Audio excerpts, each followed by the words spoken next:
from personal experience, mahirap ang puyat ka lagi. Lalo sa babae, puro puyat. Tsaka ito hindi naman to super scientifically based. Based lang din sa mga napapansin ko. Kayong mga babae, pre, please take care of yourselves kasi mas delicate din yung katawan nyo, pre. Matulog kayo, kumain kayo na maayos. Like, may kalagaan nyo lang, pre.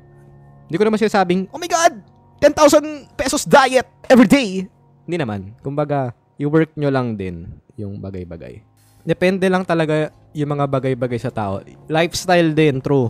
Actually, yun nga, nothing in life is promised than death.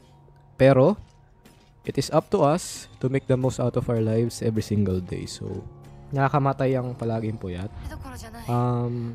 Kung didiretsuhin natin, oo. Pero, nakaka-weak talaga siya ng katawan. Yun lang. Okay, tapusin natin yung stream. With a note of, minsan talaga, pre, on your everyday living, hindi lahat nagkakaroon ng chance at opportunity na makapag-vent out, may makausap, may makayakap na partner, at higit sa lahat, may nakikinig sa'yo.